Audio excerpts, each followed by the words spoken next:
You-Hua to give a curriculum talk today.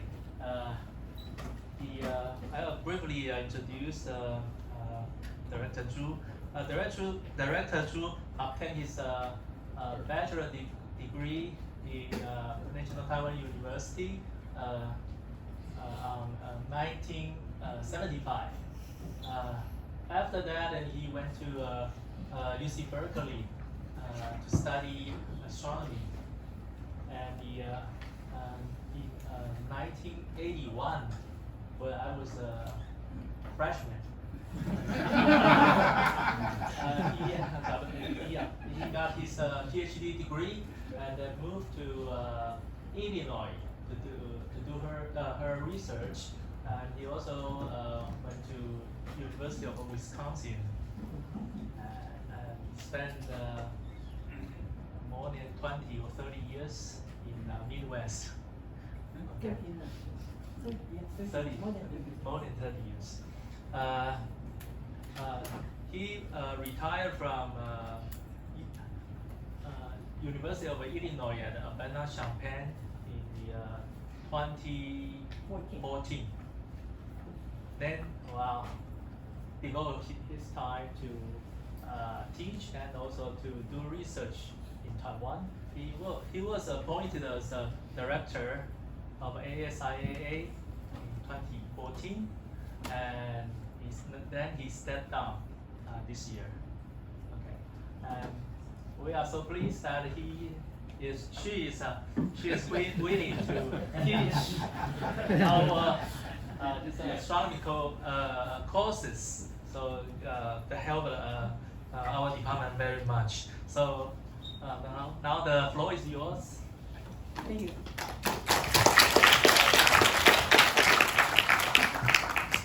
So this is my title. This is CSI. I think some of you or most of you know what CSI stands for. It's Crime Scene Investigation. It's a very famous TV series. And so this is my CSI in Taiwan, the Taiwanese version. Okay. So I'm going to talk about Type Ia Supernova Remnants. But just a couple of days ago, so I was talking to Paki, and he said, so you're going to talk about the black holes? I said, no.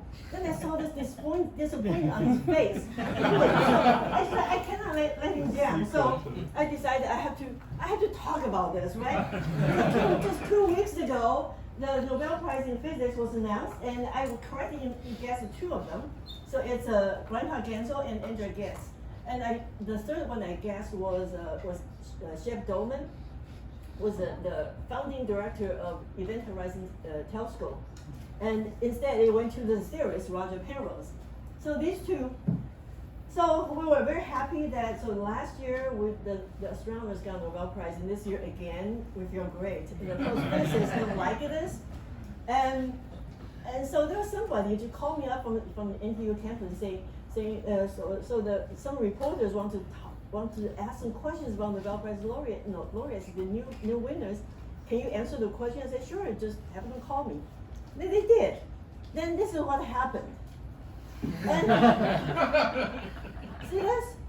学者爆料 after talking. And here, is it? It's like I gossip about these 2 people. I said, Grandpa Gensel and Andrea Ghez, they were kind of competitors. English is competitors, or translate to Chinese, how do you say? I don't know. So somehow, I can when I cannot translate like properly, I just say, oh, 他们死对头. Well, something like that. They love it. They love it. Whenever I slip my, then they just love all the kind of, this kind of 爆料. So there are some people saying, Grandpa Gensel wasn't very happy that Andrea Ghez co-win this prize, and just in Germany there's a magazine interviewed him, and he was saying, so he said something like, so the prize committee is under pressure to give prize to some women. That's why she was hired. That's why she was offered. This is total yes. Okay. And I can tell you, because what I'm going to show you next is why they got this Nobel Prize. Okay, this is So I'm going to show you this is a real observation. So these are data taken from 1995 to 2018. This is the galactic center. The supermassive galactic Sagittarius A star is in the galactic center in our galaxy. It's behind a lot of extinction. You cannot see an optical wavelength. You have to use the near infrared. So they use infrared and use a 10-meter telescope and use adaptive optics so they can get the strongest image. Okay. Then they take images throughout the years. Okay. From 1995 to 2018. This is not a PhD thesis project. Okay. So what I'm going to show you is the.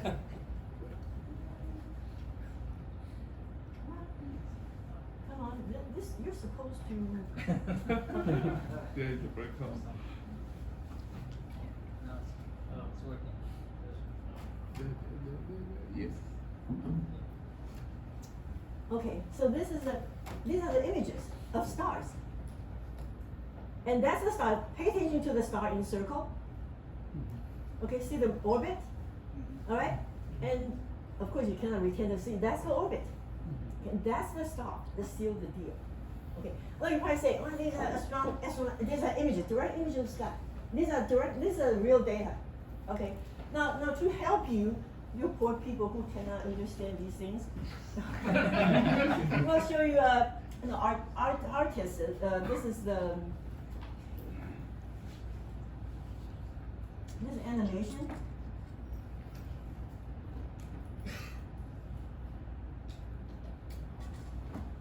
You pay attention to the number on the right, upper right corner. That's the time. You see that star? That's getting very close. See, it completes the orbit, so that that's that star, that particular star. Okay. When it gets to the closest approach, that star, the speed of star, is 2.5% the speed of light.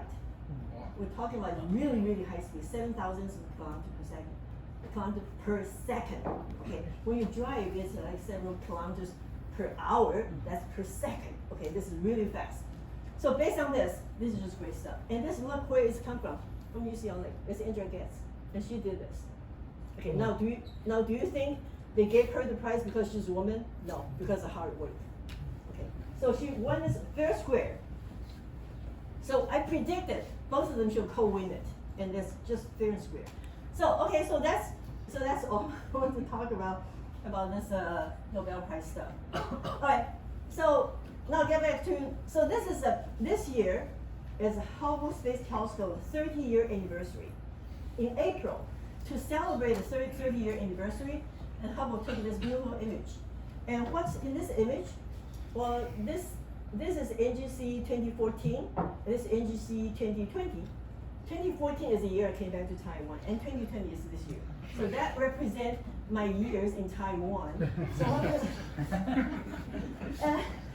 and to show, so this image is of special importance to me because this object, NGC 2020, this was an object I discovered in my PhD thesis. So I discovered there's a Wolf-Rayet star in the center of this star. It's a star in the center there. See, right in the center, see that star, okay? That's the star, that's a Wolf-Rayet star. That star has blown this bubble.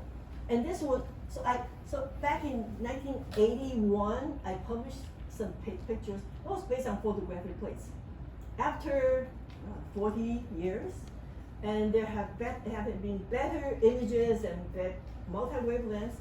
And just last week, we submitted a paper, which is this. And the first author, so it's a multi-wavelength survey of Wolf-Rayet Nebula in the Large Magellanic Cloud. And the first author is a high school student. Okay. And both her parents are NTU physics alumni. Okay.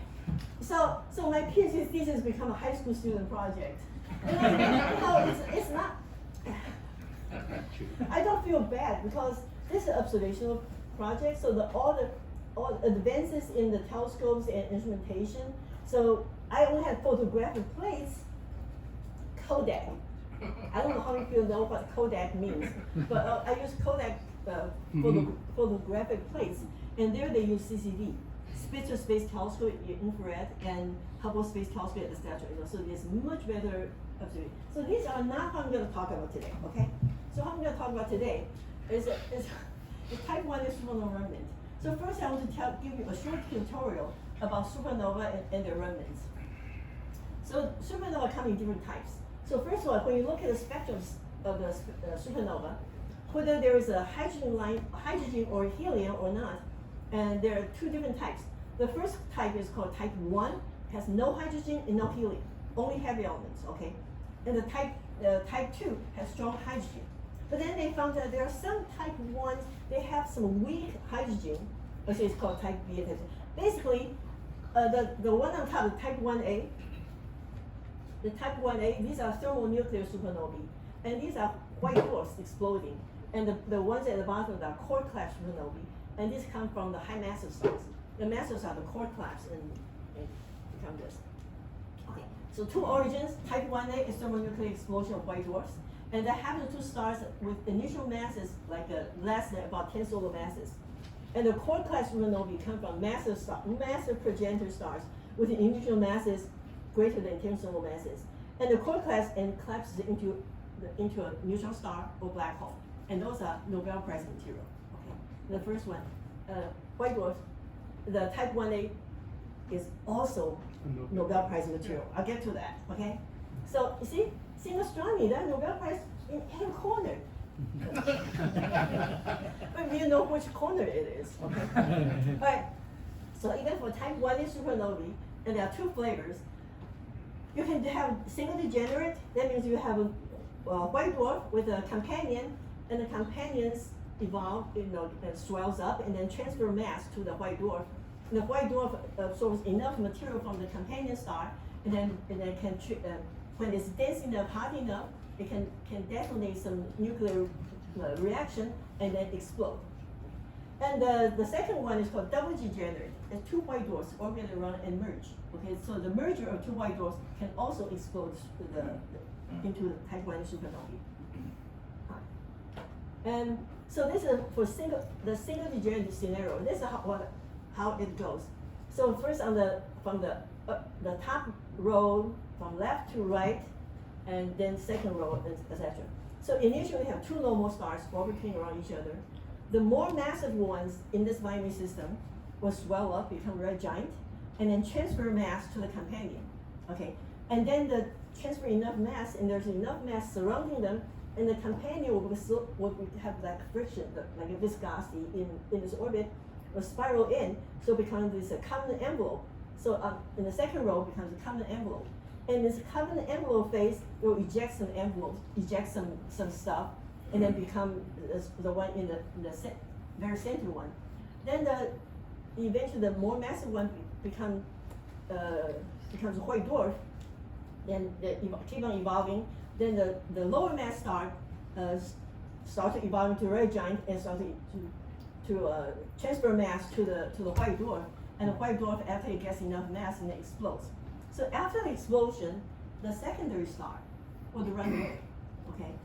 So because the white dwarf after explosion, it disappears. There's nothing there, and the companion will just run away. So the companion. So when the white dwarf explodes, the supernova, and all the supernova eject and it will produce shocks, and the shock wave will go through the companion. So this is so the supernova explodes here in the center, and here's a companion star. So supernova shock will go through the companion star, and then form these are simulations, okay? And the star, the companion, will survive the explosion. The impact doesn't hurt it because the star is too dense. So the shock wave doesn't hurt it much. It's like if you're standing there and the wind blows, even in typhoon, the strong wind blows you, it doesn't blow you into pieces. Right? You're still yourself. Okay, it's the same idea. All right. So in these two scenarios, in the single degenerate scenario, the companion star remains after the explosion. But in the double degenerate scenario, the star just explodes. There's nothing left. Okay. So to differentiate between these two scenarios, if we can see a companion stars, surviving companion, in a supernova remnant, then it's single degenerate. If there's nothing left, then it's probably double degenerate. Okay. So for supernova remnant, it's like this is a core class supernova remnant. So at the center here, you see that's a pulsar wing nebula, and also there's a supernova ejecta. And then outside, the very outside, so this very outside on the edge, that's a shock going into the interstellar medium. So the picture on the right, you see at the center here, there's a pulsar wing nebula. That has a neutron star, and there's a blue part, the lighter blue part, that's a supernova ejecta. And then outside, there's an orange part, that's a shock wave going into the interstellar medium. And this part, this middle part here, this part, that's the swept up interstellar medium. And then, so there's a shock going forward into the interstellar medium, and there's a reverse shock that goes back into the supernova ejecta. So this is a basic structure of supernova remnant. Alright, so so now you know all about supernovae and supernova remnants. Now let's get into the real topic now, okay? So this is my outline. So first I'm going to talk about why do we care about Type I supernova remnants, okay? And how do we identify them? And what can they tell us? And what have we found? And then finally we'll talk about search for Type I supernova remnants in M33 as a farther away distant galaxy. Okay, so why do we care? Well, as I promised, there are Nobel Prize here. So the progenitors of so before the Type I supernova explode, the progenitor is like a white dwarf and some little star, and they're too faint. So in other galaxies, we cannot see them. So if it's a core class supernova, and before the explosion, if we find out the old pictures before the explosion, we can see a bright star there, and that's a massive star before the explosion. So for core class supernovae, sometimes we can see the progenitor from archival images. But for Type Ias, the progenitors are white dwarfs and some little star companion. So we cannot see them, okay? So they're too faint to be identified. So far we do not know any progenitors of Type I supernovae yet, okay? So are they single degenerate or double degenerate? We don't know. And this is embarrassing because Nobel Prize has been given to people using Type Ia supernovae as distance indicator to find the acceleration and the expansion of the universe. And Type I supernovae are their tool. They use it as distance indicator, and they won Nobel Prize. But we don't know how Type I supernova exploded. Okay, and that's very embarrassing to us. I think it's embarrassing. I think most of you guys don't know, and I think it's embarrassing. That's why we want to study. So are Type I supernovae in the supernova remnants, are they single degenerate or double degenerate progenitors, the supernova progenitors?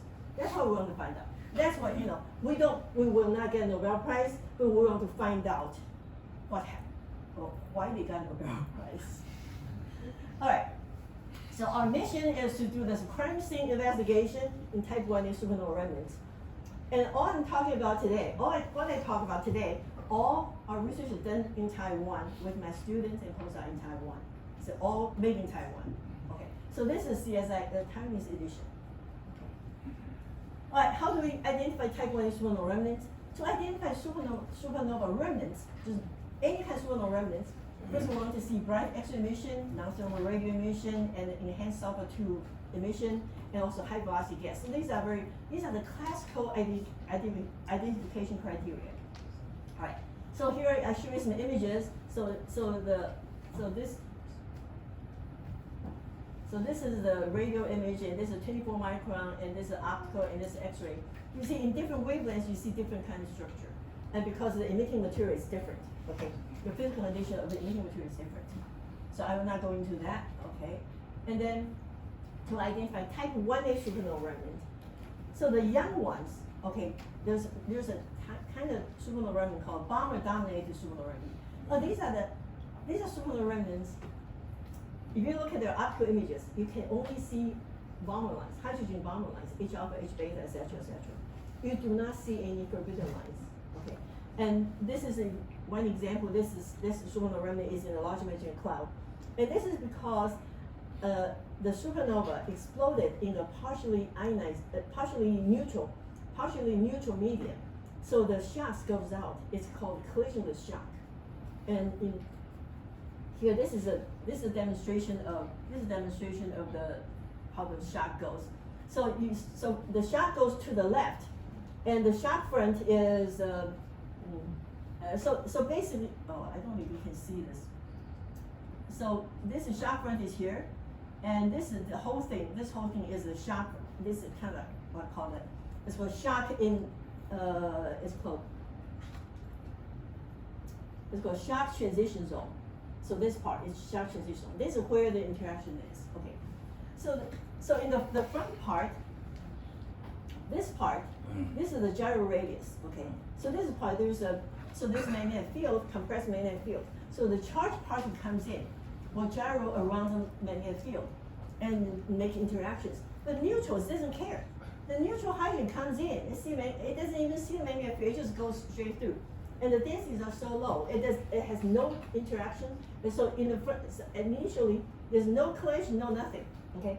It's only when it gets to this part, when the density is higher, they start to have some collision, the charge transfer. So in the shock front itself, initially there are some charge. So this ionized material. When the neutral comes in, there's charge exchange. When the charge exchange and the neutral material become ionized, then eventually you'll grab an electron and then come down again, so recombine. So you will form, so in this very complex structure here, you'll form a spectral line like this. So the spectral line will have a very narrow core and plus some very broad emission wings. So this will take a long time to explain. So I will just tell you this is a physics that goes into this bomber-dominated Supernova Remnant. Okay. And the second one is you can look at the X-ray spectrum. So what we're going to talk about today is all multi-wavelengths. It's not just single. So we're going to look at the X-ray spectrum. So it's for the Supernova Remnant like this. You can look at the X-ray spectrum. So here there's three spectra for X-ray spectrum. The one on the left is a simple interstellar medium, the hot gas in the interstellar medium. You see the spectrum. You see this part. This is the iron.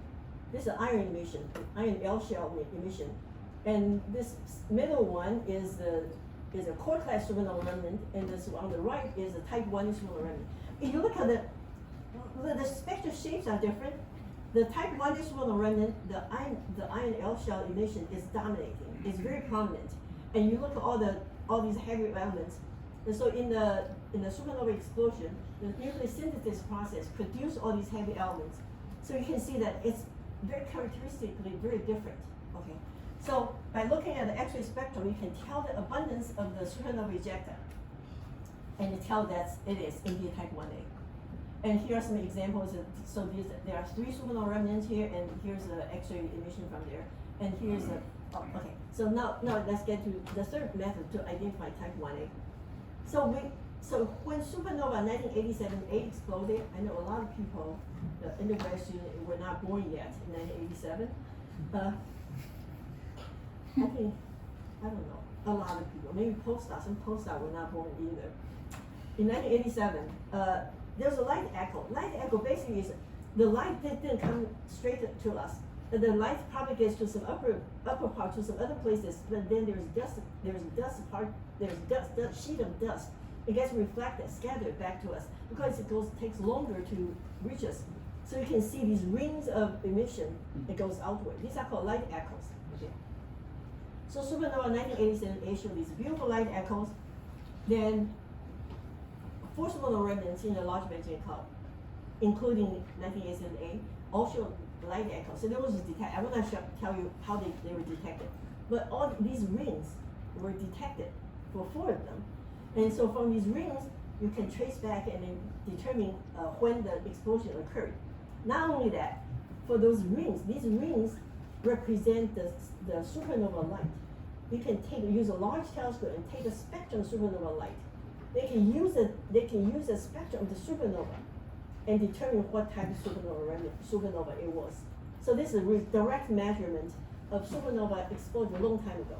I got several hundred years ago. You can still take spectrum from the light echo. This is really neat, but not too many objects can be done this way.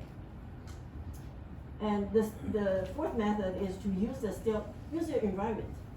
you look at the stellar interstellar environment of a supernova and see if there are a lot of blue stars, a lot of massive stars around, if there are H2 regions around them. You see it's a massive environment, so most likely the supernova remnant is come from a core class supernova. And so that's back in 1988, I did it in 32 years ago. And then later, and 20 years later, and people start to do star formation history, so people use more sophisticated methods to study the star formation history around the supernova remnant. And here's an example. So on the top row, you see it's a core class supernova remnant. And you look at what you want to see is the star formation. See in the first bit, you look at the horizontal axis. It is 5 times 10 to 7 years. Massive stars can only live for a few million years. So you want to see star formation in this initial bins here. So you see here. So the top row, these two are core class supernova remnants, and you look at so there's a burst of star formation a few million years ago, and this one as well. When you look at these two Type Ia supernova remnants, there's nothing. Okay, you don't expect any star formation in their neighborhood. So indeed, the Type Ia supernovae come from older stellar population. So looking at the star formation history behind the supernova remnants, you can also get some hint on what type they are. All right, so these methods, you can only do it up to the Large Magellanic Cloud, which is at about 50 kiloparsecs away, the nearest galaxy to us. Beyond the Large Magellanic Cloud, you can only get spectra or just look at the stellar interstellar environment. And so you can still get some okay methods to determine it, but not exact, but it will not be very exact. So I talk about Large Magellanic Cloud, but I have not shown you pictures of this. So if you go to the southern hemisphere, you stand on top of the mountain, you look at the sky. You see the Milky Way here. This is the Milky Way. And on the left here, this is a Large Magellanic Cloud, and that's a Small Magellanic Cloud. Okay. And the bright spot on the upper right corner, this spot, that's a globular cluster in our galaxy. It's called 47 Type. So the Large Magellanic Cloud is my favorite galaxy. If there's any place I want to live, I want to live there. if I live there, I can look at the Milky Way. The Milky Way will be spectacular. Okay, so that's the Large Magellanic Cloud, and so there are a bunch of the Type Ia supernova remnants in Large Magellanic Cloud. I'll just go through them very quickly to show you what they have.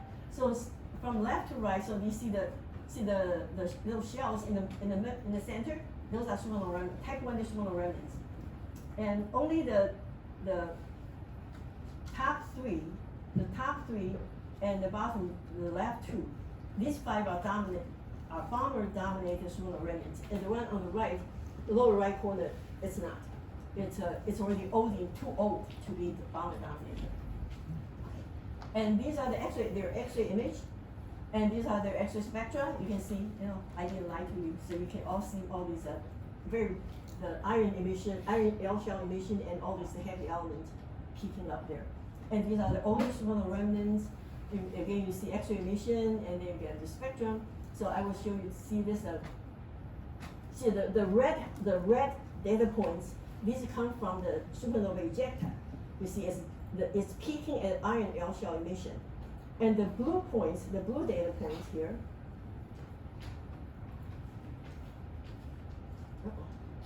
Come on. Is it run out of battery or what? Yes. Fancy stuff doesn't work very well. So the blue points are from the shell outside. Okay.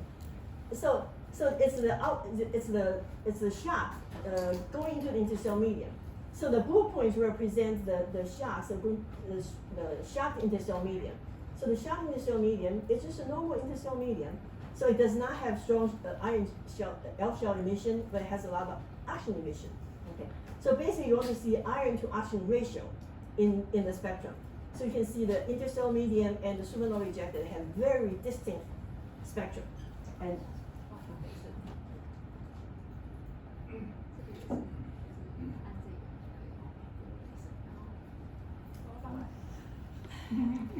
technology versus.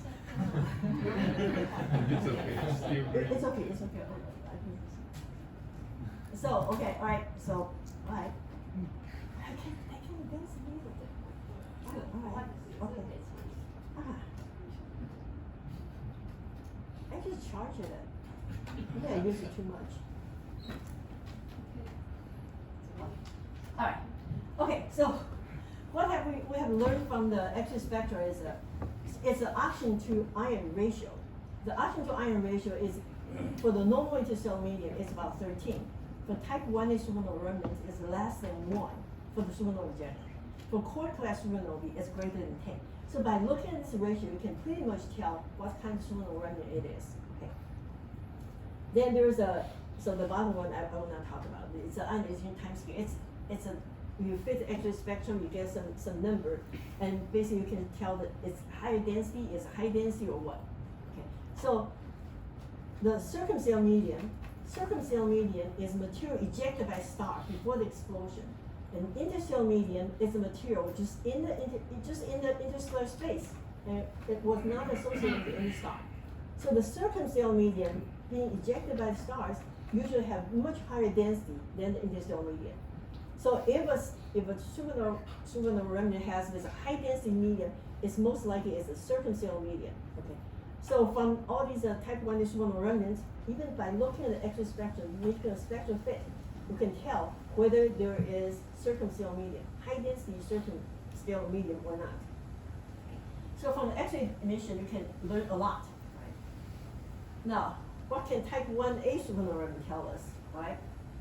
So first of all, so if we see dense circumstellar medium, so remember the single degenerate and double degenerate. The double degenerate has two white dwarfs kind of merger, and so there shouldn't be any circumstellar medium. But in a single degenerate scenario, there's a common envelope phase, so that ejects a lot of material, and that becomes a circumstellar medium. Okay. So if we see dense circumstellar medium, then the progenitor was single degenerate. Okay. So for example, capital supernova remnant is a single degenerate. And the second method is that, so if we can find a surviving companion in the supernova remnant, that means it got to be single degenerate. Because for double degenerate, you have nothing left. Okay, both stars can blow apart. Okay. So how do we identify the surviving companion? So we can look at if a star has a fast rotation, because when you have like a common envelope binary, stars like to have synchronous rotation. So when they have very tight orbit, they have very fast orbital velocity, their own rotation also speed up. So if we see a very fast rotation in the star, and very likely it's a surviving companion. And if we see chemical pollution, if the stellar surface shows some heavy elements that's reflecting the type 1 supernova ejecta, then it's a companion, surviving companion. If the star is running away, has a runaway velocity, it's possible a companion. If we see anomalous colors in luminosity, so it's bluer and brighter because because of the impact of the supernova ejecta, and then maybe can do it that way to identify the companion. So if the surviving companion can be identified, then we know it's a single degenerate. And the third one is it's an ionization. This is more subtle. So in the single degenerate case, there is some ionizing radiation, so you can have a strong sphere. So this gas is there is some ionized gas around it. But in this case, in double degenerate, there's no ionized gas around it. So by looking at the spectrum, you study so when you take the spectrum, the bomber-dominated supernova remnant, you see the bomber line, the narrow core and broad wings. You analyze structure, you can tell whether there's the ionization fraction of the ambient gas, and then you can tell the difference between them. This is a very subtle effect, and this is something we're going to do, but we haven't done yet. But we've done the first two topics already. So this whole project actually started before I came back. So I was teaching undergraduate students, and I was teaching scientific writing. So I said, I really hate the students to read some articles and write a summary, and that's boring. I hate it. I hate it myself. So I will not torture students to do the same thing. So I said, well, let's do something that can produce something, you know, like for example, like a write proposal, write an observer proposal and get some telescope time for fun, right? So we did one proposal submitted to Gemini telescope and it got rejected. And then the second proposal says, oh, okay, if we don't get Gemini, let's try space Hubble. So we tried Hubble Space Telescope and we submit a proposal. It's like 10 minutes, like 15 minutes before the deadline. And then it was said, oh shoot, we don't have an abstract yet. so I have one student, she's really good at writing. I said, Rebecca, can you just kind of put together an abstract? She said, okay, I'll try. So she wrote something in 10 minutes, okay, and looked through it, said, okay, no typo, okay, put it in. It's not sexy, it wasn't very attractive, but got all the points, just put it in and we submit it. We submit a proposal, then the next day, Rebecca came back to me and she said, my grandma read this proposal and she said, you have section 1, 2, 4, 5, and section 3 is missing. So I went back and I said, oh, it was just mislabeled, the section title, so the content was okay. So I said, okay, fingers crossed, and we got the time. So that was, so it always happened, my perfect proposals got rejected, my lousy proposal got awarded. So it always happened that way, okay? So we got a lot of images and, so we use so we got images, Hubble Space Telescope images for 9 Type Ia Supernova Remnant in the Large Magellanic Cloud. The purpose is to search for surrounding companions and also search for dense circumstellar medium. Okay. And so the method we used was actually, there was a graduate student in the astronomy department at that time. His name is Pan Guoquan, and now everyone knows who he is, right? He's an assistant professor at Taiwan University. And so he did this model. So he models the impact of a supernova ejected on the companion. Okay. So the star. So he assumed different kinds of the companion star, whether it's a helium star or it's a main sequence star. And this is a horizontal as an effective temperature, and this is luminosity. So the star would bright. Okay. Now astronomers do things backwards. Okay, the temperature increases to the left. Okay. By now you should know astronomers really backwards. Okay. So this is temperature increase to the left, but luminosity really goes up. Okay. So at least half is right. Okay. So after impact, the star will kind of go with the track like this. Okay, go like this. So these stars are all kind of like this. So they got heated because this shock. So they got heated up and also got brighter. So they go through this kind of evolution track. The helium star will go something like this. And on the right, this is observer friendly. So astronomers like to do things like the magnitudes, you can ignore it. And this is really observer friendly. V minus V corresponds to color, and V is luminosity, corresponds to luminosity kind of. So it's a brightness versus color. We call it color magnitude diagram. So when we do observation, we compare to this diagram directly. We don't do this. Okay, we compare to this directly. So that's observer friendly. These are physicist friendly. Okay. Okay, the data so we got HC images. We also got another kind of data. This is a data cube. This MUSE. We got archival data from ESO, the VLT, Very Large Telescope, 8-meter telescope, and they have this MUSE. MUSE is an integral field unit, which means we get a data cube. Okay, without going into detail, but we get images, and the two dimensions X and Y in the sky, and the other X is wavelength. So every pixel we got spectrum.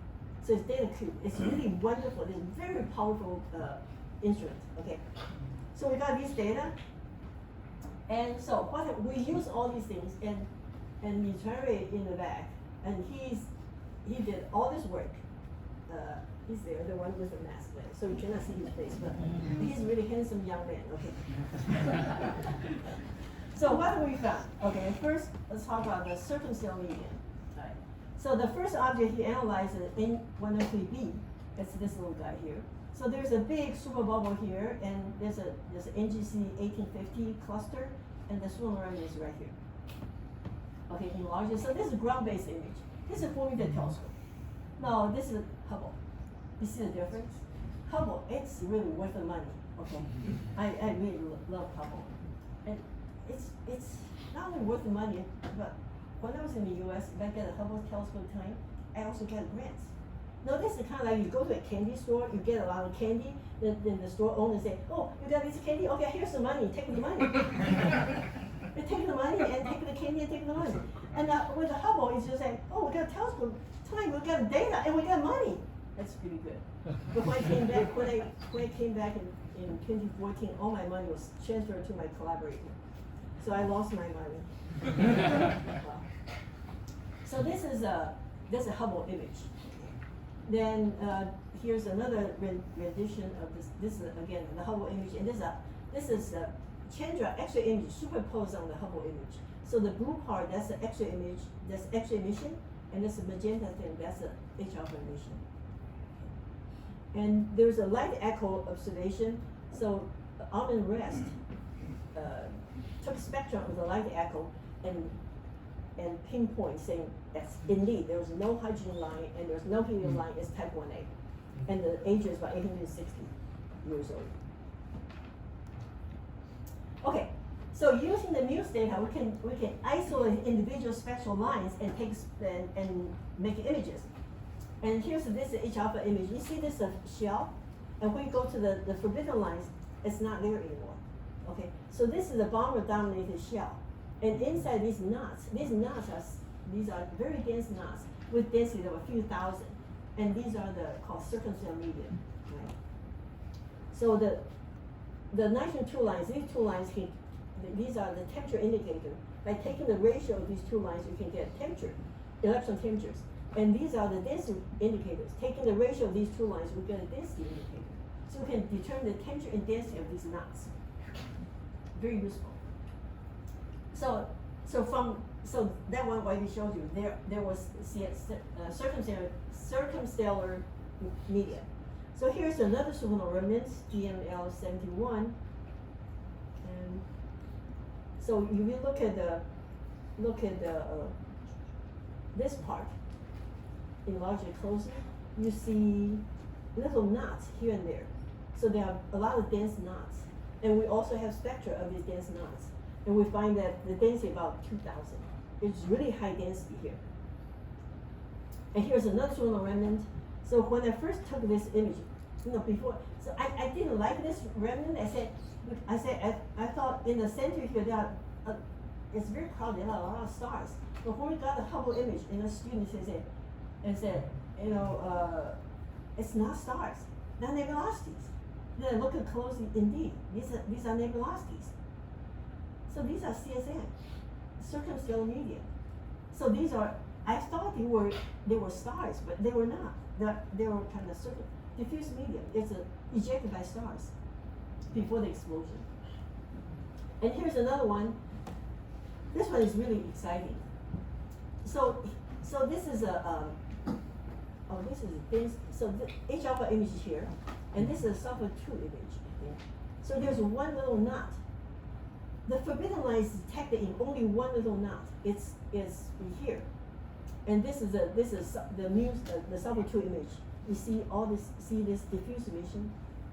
We think there's one star. The supernova jet has swept through this star and blown away its surface material. And this is part of the surface material blown away from the star. I think this is the first time we saw something like this. And I don't know if it's like a nature material. Maybe we'll try. Okay. So we're seeing dense circumstellar medium from the images. And when we see dense circumstellar medium, that means the progenitor was probably single degenerate. Okay. And as for that little patch, we think it's a star. The surface of a star has been blown out. All right. Now, what we found? The second part is about surviving companion. That's actually our original main goal. So here's the case again. This is N103b. And so first of all, we have to find an explosion center. So we fit ellipse to this Balmer shell, and we think the explosion center is here. Previously, people look at the X-ray image and they say, oh, the explosion center is here. No, we're right, they're wrong. Okay, I have other evidence to show we are right, they're wrong. Okay, just trust me. Just show me we're right, they're wrong. Okay, we're smart people. All right. So we can look at So there are all these stars in the center. So we find out the explosion center, then we find this escape radius. So we know the age, then we can assume, no, what if the escape velocity was 1,000 kilometers per second or something? After 860 years, how far can it go? So this is our escape radius. So this is at most, the star can travel at most to this radius. Then we look at all the stars within this radius and see what they look like in the complementary diagram. Okay, these blue lines, these are model predictions.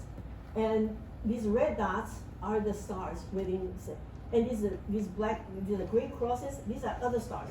We just want to establish the background. See, this is the main sequence, this is a red giant branch. I just want to show you this, here's the main sequence, there's a red giant branch.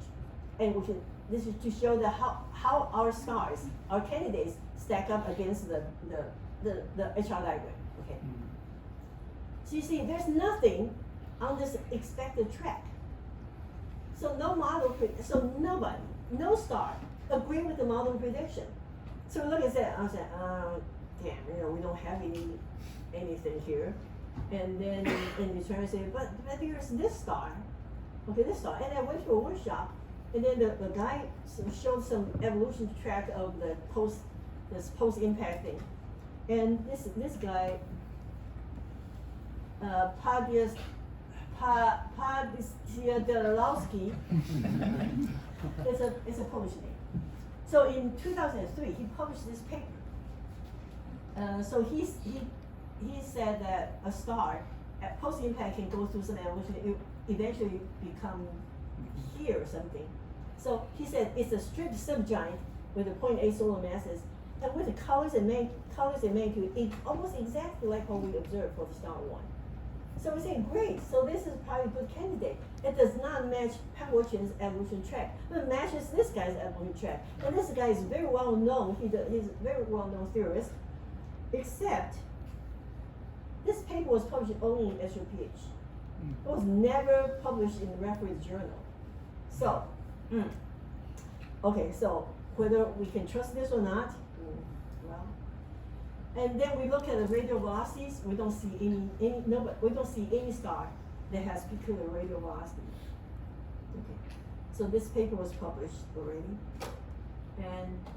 and for the case of DM71, and that's a different story. So trying to identify this star. So he looked at the photometry again. Nobody. So now here's the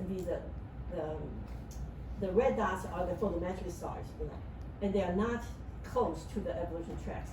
So there's this star 80, it's kind of strange, and that star 80, and he looked at radial velocity. So these are radial velocity plots. So this radial velocity in this way, and this is this distance from the central star. So this star has very large radial velocity. It's 2.5 sigma away from the average. So this is possibly a runaway star. It's possibly, so it might be a surrounding companion. So that's about the best we can do. Okay. So from those data, with using the photometric method, we find only one possible companion candidate, and of course we need a better model, post-impact models. And using kinematic methods, we find several candidates, and follow-up observations are needed to see their rotation, stellar rotation, abundance, etc. And this work, it was so good that he won the postdoc publication award. So this is 10万块.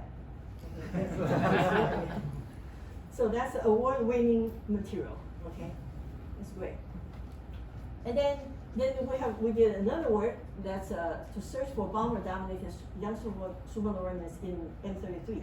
This is another factor 15 farther away from us. So the Large Magellanic Cloud is at 50 kiloparsecs from us. This is about 750. Okay, so it's 15 times farther away.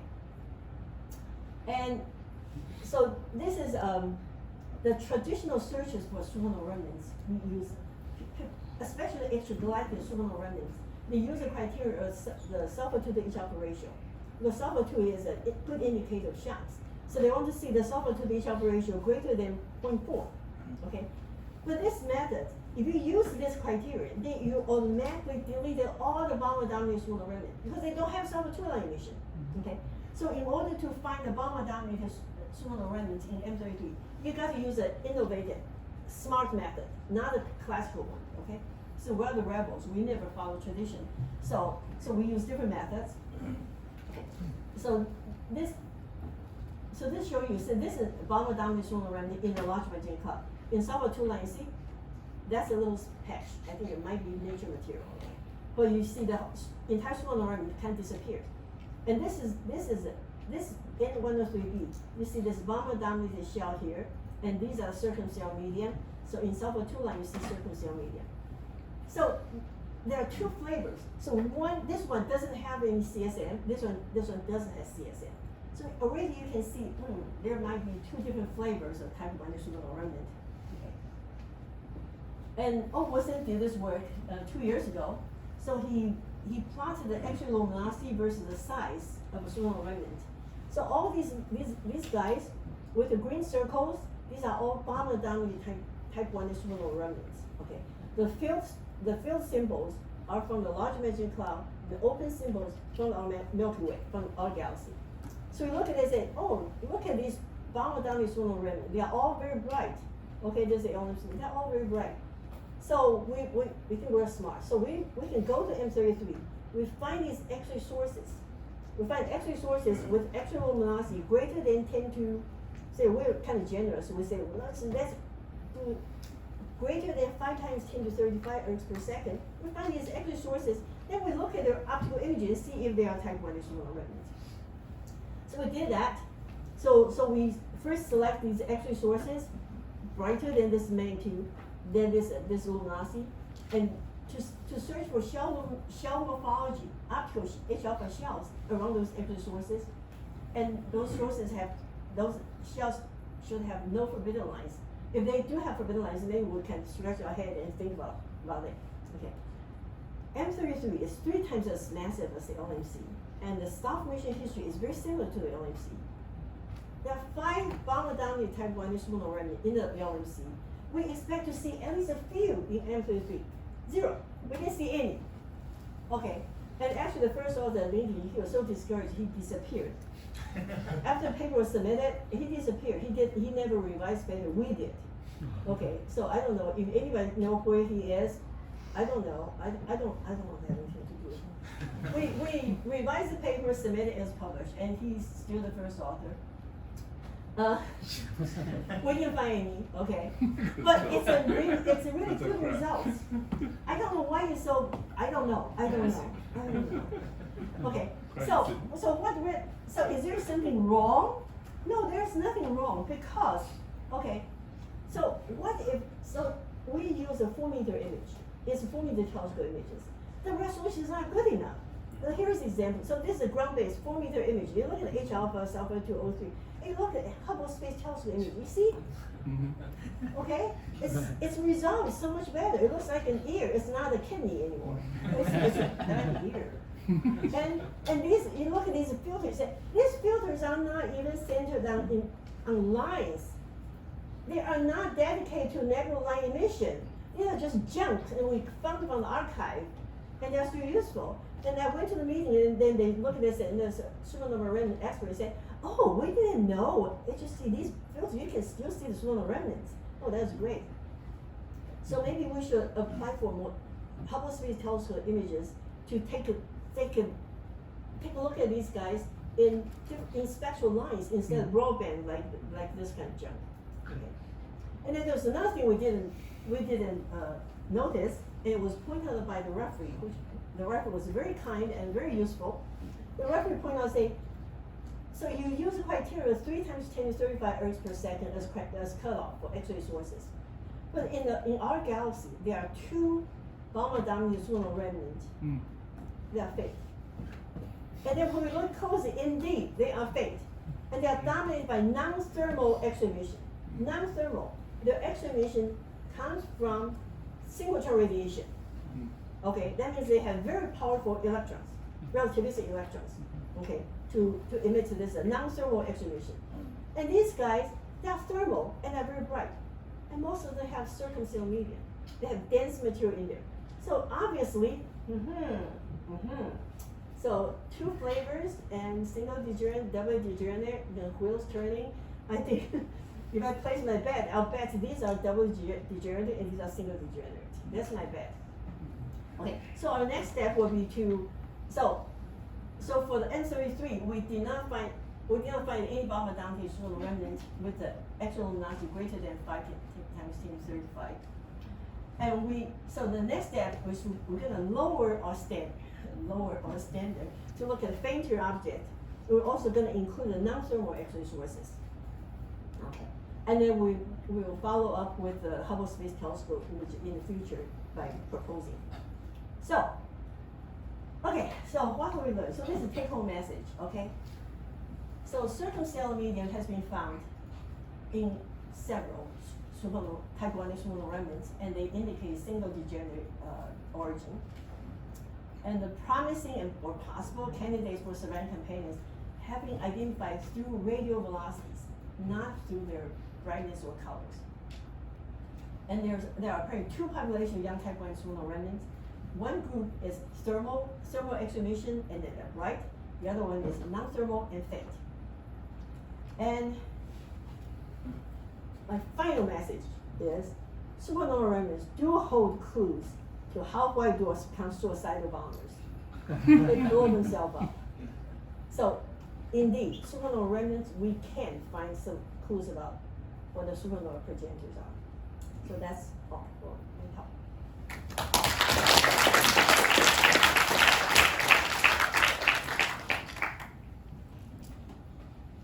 All right, if you have any questions, please raise your hands.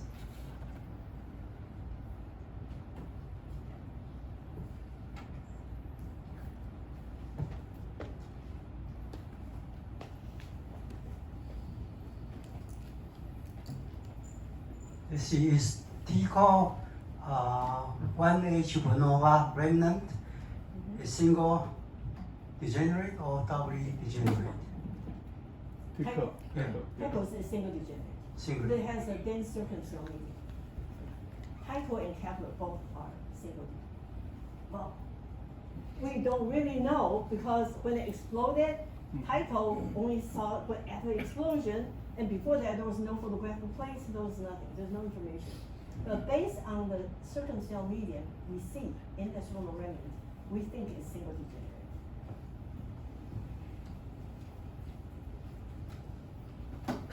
Hey, George?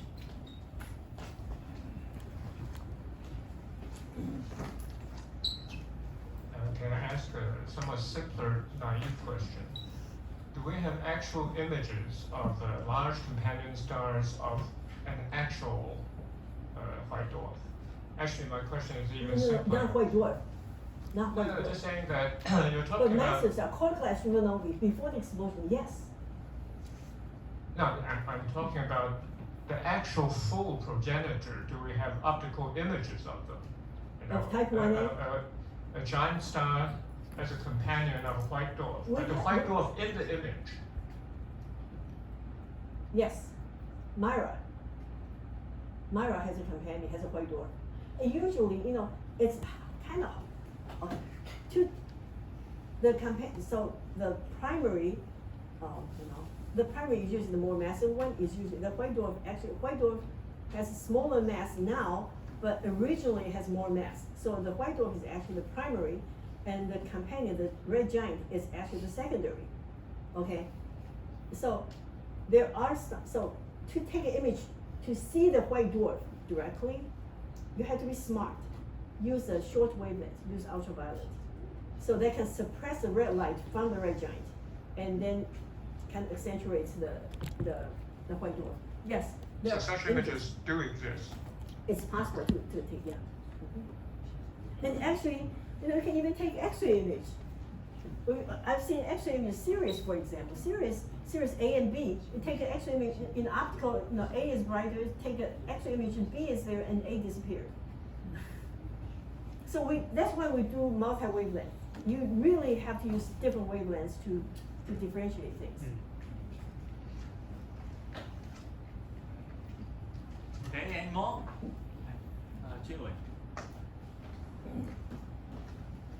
Can you think about gravitational wave observation can add something to this puzzle? Well, the white dwarf merger, I think the current generation, the gravitational wave detector is sensitive enough to detect the gravitational wave on a white dwarf merger in our galaxy. Except we don't have any supernova event for quite a long time. It has been 300 years. We're overdue. And large We just around the corner. we have to know which corner.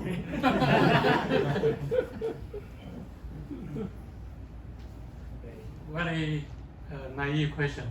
I think when we teaching statistical physics, people use white dwarf or red giant as purely the neutron model, neutron gas or something. But you show that there are oxygen and ions in these stars. Of course.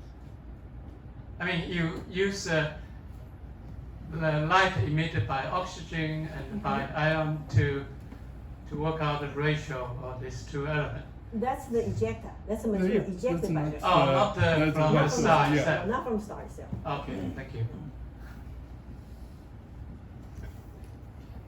Okay, any more? So there's a deterrent there and Overson there. The most useful student. Without them, I can't do any research. Are they still students? Probably graduate. Yeah, they give me confidence in having students. Okay. Oh, we have echo. The students don't have any questions? Are you excited about astronomy?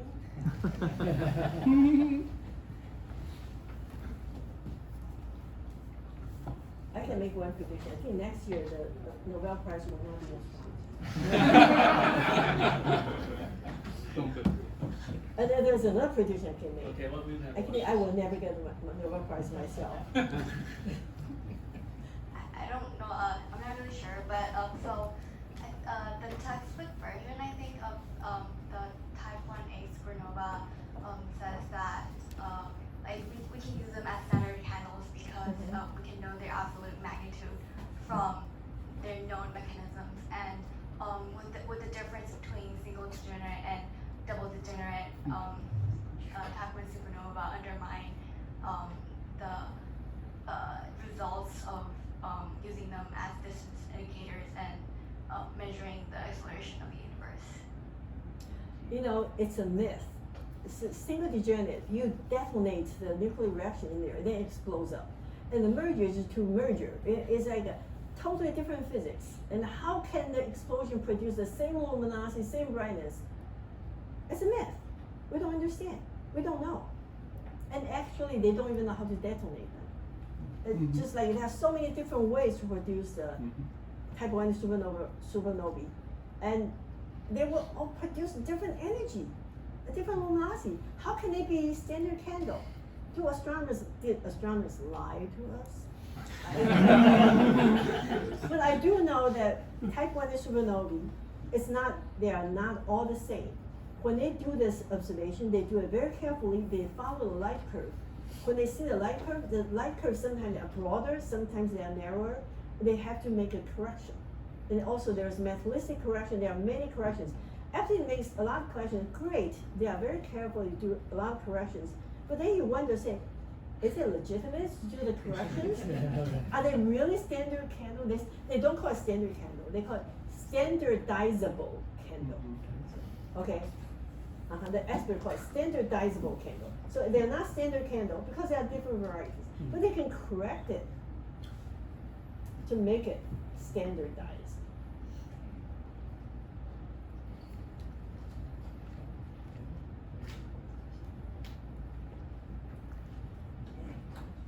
Okay, if there's no question, let's send Director Zhu again. Oh. I have a question. Why do observe bomber series? Why do I bomber dominated super remnants? There are other series. There are other super remnants. Why do I do them all? But these are kind of, every time you write a proposal to Hubble, the success rate is like 1 in 7. That doesn't mean you submit 7 proposals, you get 1. So that means if there are 700 proposals, only 100 proposals will get time. You have to beat 600 proposals. Okay, it's not that you submit 7, you get 1. No, this is not random process. Sometimes I think it is. But in reality, you have to beat 600. No, it's more than 6. Usually over 1,000 proposals were submitted. So you have to catch your attention. You cannot propose something which is very solid, very good science, but not, pardon my use of words, sexy. If the project is not sexy, they say, it's the same thing, You don't excite them, and you just, I don't mean, this is really bad. I mean, just you gotta find something as they say, oh, this is neat, this is great, this sounds cute, or not cute, but this is interesting. You have to interest them. So bomber dominate is like, hey, you have to set some kind of controversy, set some kind of paradox or something. You say, hey, here's a problem. You need to solve the problem. So that's how we sell the proposal. You gotta find a way to sell a proposal. So that's. So that means you just trying everything like sleeping science. No, for the Large Magellanic, I do all the supernova. I've done them all. The Large Magellanic, I've done a lot of things. Supernova remnants, bubbles, H2 regions, supergiant shells, super bubbles, etc. I've done them all. It's this one I think is bomber dominated. It's easier to sell, and it's manageable, and also, I can relate it to Nobel Prize, right? I mean that the accelerated expansion of the universe using Type Ia. That's just my selling point. It's like when you sell cars or something. That's selling technique. I just want to be really honest with you, okay? So for those who want to say, hey, I want to be astronomer, this is so neat, this is so great, I want to be astronomer, exciting. My advice is don't. Okay, so I'm not trying to recruit students into astronomy here. Now you can, right? You can testify. I try to discourage them.